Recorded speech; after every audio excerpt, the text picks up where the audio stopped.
For today's video, we're going to look at my AFL fantasy team for 2021. Now, I am a Supercoach person, so not too sure on the strategy for AFL fantasy, but I believe it's about chasing break-evens and you get unlimited trades. So a little bit interesting, a few more options available than Supercoach. But nonetheless, I'm excited for you guys to see my midfield.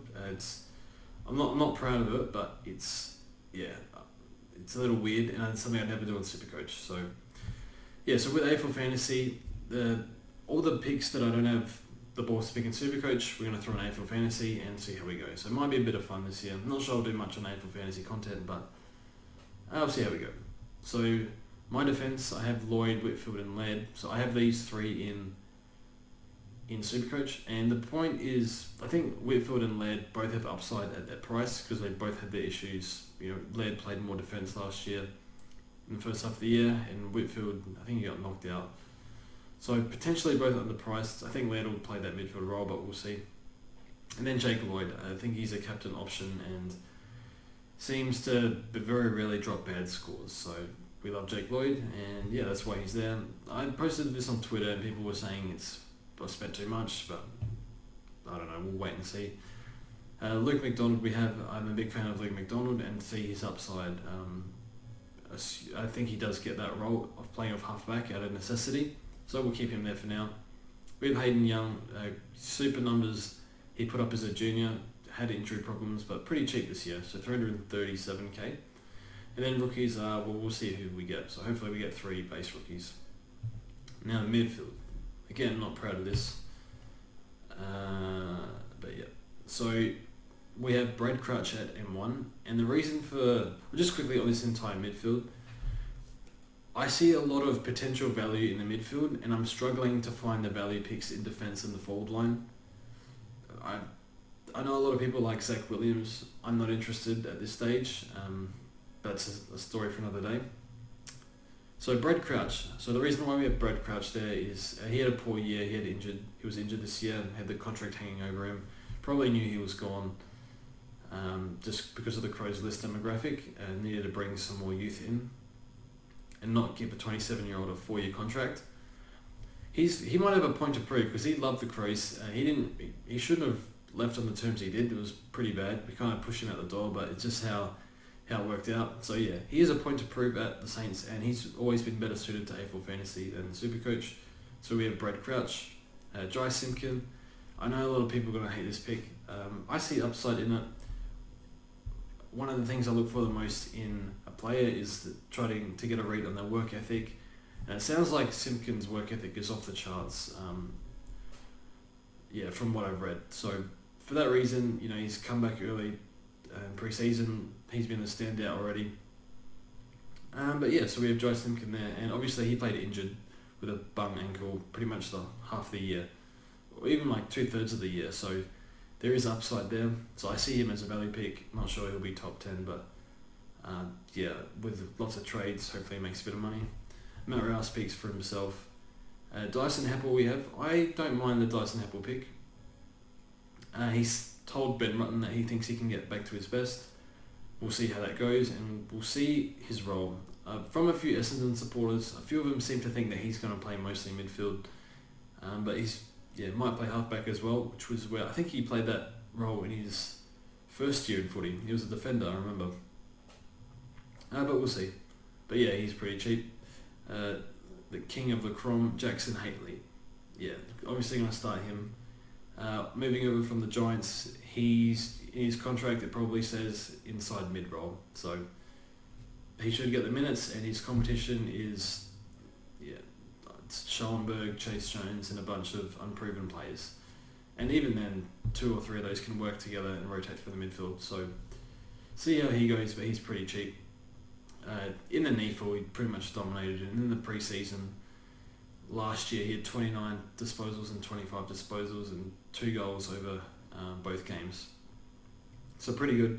I also have Tom Green. I'm a little sceptical on Tom Green because the Giants midfield is still pretty full. Obviously like Ward and De Boer go through there. Cornelio, Josh Kelly goes through there. Taranto. I'm probably missing somebody. Hopper.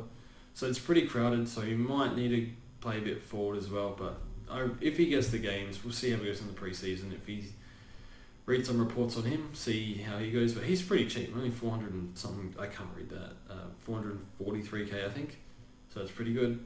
Will Phillips, I think you have to pick Will Phillips. I think you're tanking if you don't. And then the rookies, not too sure on the rookies.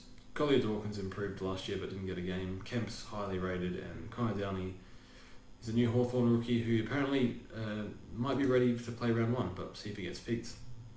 Now the rucks, so no Max Gawn here. I guess in AFL fantasy he's just absurdly expensive, nearly $1 million, so that sounds like far too much, and again we chase value as much as we can.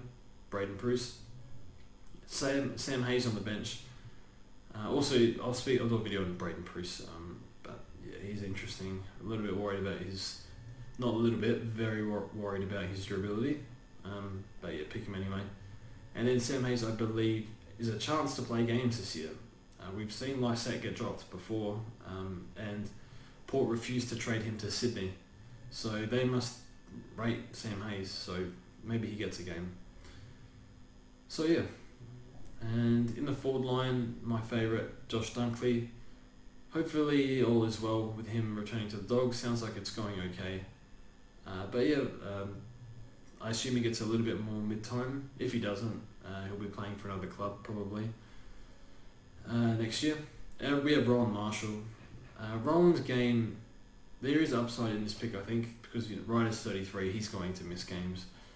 But yeah, with Rowan Marshall, his game style is very much getting the ball, marking around the ground. That's his strength. That's how, I remember he said that in an interview, that's how he plays. Just marks around the ground, covering the ground, outworking the other ruckman.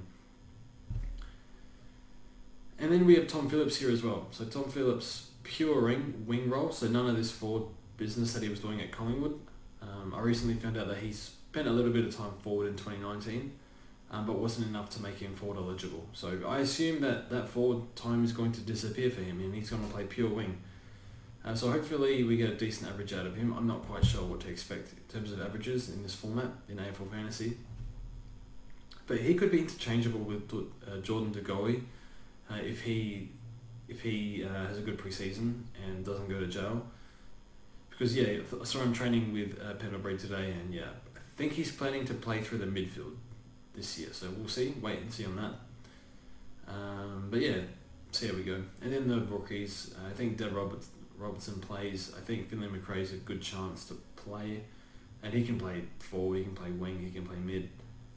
James Rowe should play, and then I'm not sure on the forward bench rookies. Very much a wait and see. So that's the team. You can roast it if you want. I know I did get roasted a bit on Twitter for a similar team to this. But yeah, it's all about chasing the value and having a bit of fun. So I'd like to get one good mid in, like proper keeper mid, because I might have none of these mids by the end of the season, but we have so many trades in this format, I don't see it being too much of an issue. I think captains will be Lloyd, Whitfield and Grundy rotating. Obviously you'd like another option in the midfield, like who we got here, like Oliver, Adams, Steele or something. Neil's too much money. But yeah. Anyway, thanks for watching, and we'll see you guys soon.